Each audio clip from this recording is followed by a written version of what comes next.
So let's set the scene. Picture this. It's November, London. Proper chilly, and inside it's the Booker Prize ceremony, all the buzz and anticipation you expect. Big night for the literary world. Mm-hmm. But amidst all that, there's this one image, this one moment that just, well, it really stuck with me. I think it stuck with a lot of people. Yeah. Two women just radiant in these beautiful saris, and they just grab each other in this huge, heartfelt hug. The instant Tomb of Sand is announced as the winner. Geetanjali Shree and Daisy Rockwell. Ah, yes. That moment. It wasn't your usual sort of polite literary applause, It felt like something genuinely important, something special had just happened right there. It really did. It felt like more than just winning an award, didn't it? That embrace seemed to capture so much, the whole journey, their partnership, and frankly, how groundbreaking the win actually was. Exactly. And that's really what we want to get into today. We're doing a deep dive into the story behind Tomb of Sand, or Ret Samadhi, its original Hindi title. We want to explore how this pretty unique collaboration between a writer in Delhi and her translator over in Vermont led to this massive global recognition. Absolutely. Our mission here, for you listening, is to really try and understand the why of it all. Why did this specific book, these two brilliant women and their, cross-continental teamwork, connect so deeply with people worldwide? Right. And what does it actually signal for literature? Especially maybe for Hindi literature and the, let's face it, often overlooked art of translation. And Tomb of Sand itself is, it's a fascinating place to start because it kind of defies expectations for a prize winner in some ways. How so? Well, for starters, it's big. We're talking around 700 pages in the original Hindi. Yeah. And the main character, Ma, she's an 80-year-old widow.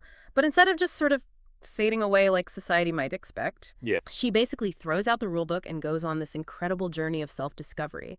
And her personal story gets completely tangled up with the history of India, specifically the lingering trauma of partition. That division of British India back in 1947. Such a deep wound. A wound that absolutely continues to shape the region. So the book tackles that, but through this very personal lens of Ma's journey. And just think about the audacity of that. Yeah. A 700-page Hindi novel, translated, stepping onto this huge global stage that's often, let's be honest, dominated by shorter books written originally in English. Exactly. It's like the book itself was making a statement just by showing up and being what it is. There's a real boldness there. Sure. And the writer behind it all, Geetanjali Shree, she's based in Delhi, has a PhD in history, actually. You can really feel that background, that deep understanding of history and society in her work. Ah, that makes sense. She's known for digging into these really big themes: gender, identity, the partition's long shadow, as we said. Her writing is deeply embedded in Indian culture, but somehow speaks to these really universal human things. And from everything I've read, she seems much more focused on the writing itself, the craft, than, chasing awards. Which almost makes this win feel even more significant, doesn't it? It found her, in a way. Yeah, maybe so. And then you have Daisy Rockwell, the translator, an American also with a PhD, but in South Asian literature. Her expertise was clearly crucial here. Absolutely crucial. She's translated other major Hindi and Urdu writers before, so she has the pedigree. But think about the task translating a 700-page novel packed with cultural nuances, wordplay, all those subtle emotional shifts. That sounds like a linguistic marathon, just monumental. It really is. It's way beyond just swapping words. It's about finding the feeling, the spirit of the original in a completely different language. Think about translating, say, the complex Hindi terms for family relationships. There's so much cultural weight there. Right, not just a dictionary definition. Exactly. Rockwell had to find English equivalents that carried not just the meaning, but that same sort of emotional resonance, that cultural baggage. That often means getting really creative, finding an equivalent emotional landscape. And the fact that they did this together, Shree in Delhi, Rockwell in Vermont, communicating across continents, driven by this shared love for language and the story itself. It just says so much about partnership, doesn't it? It really does. About shared vision, mutual respect, art, bridging those gaps. Yeah. And all that hard work, that collaboration, it all led up to May 26th, 2024. That was the night they were on that stage in London. The big night. The very first time an Indian author and translator duo won the International Booker, the first Hindi novel ever to get it.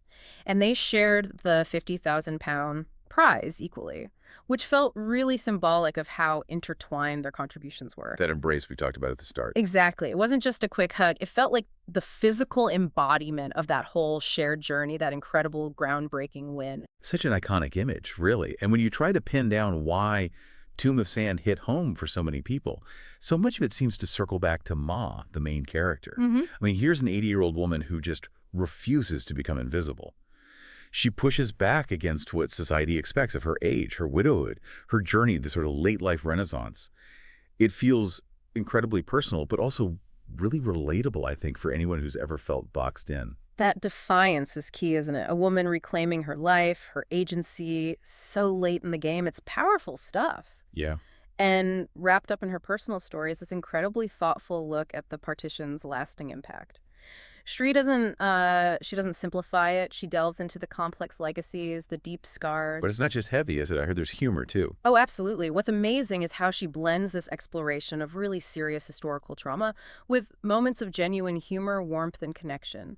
It makes a really difficult subject feel accessible somehow and deeply moving. And again, you have to credit Daisy Rockwell's translation for making that accessibility possible for English readers. It clearly wasn't just a literal word-for-word job. Not at all.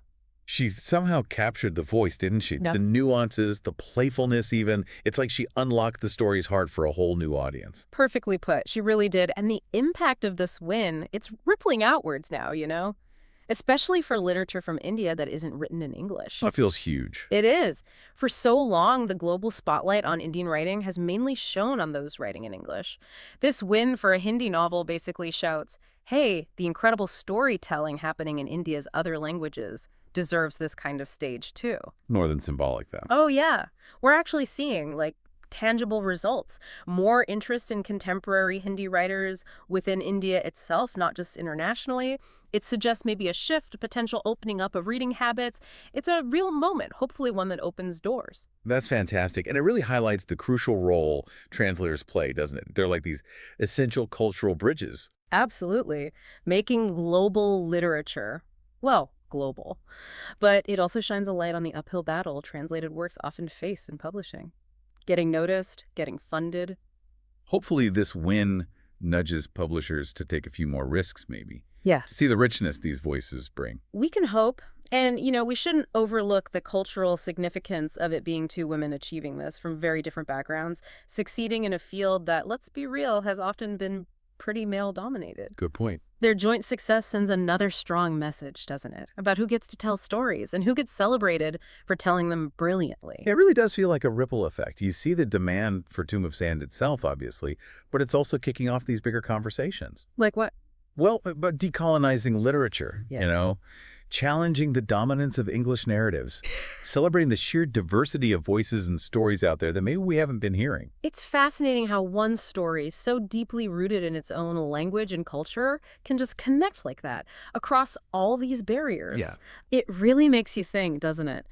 About all the other powerful stories, the other perspectives waiting out there, just beyond what we usually read or hear about, what other voices are just waiting for their chance. He really does. What other heart lamps, like that early report called them?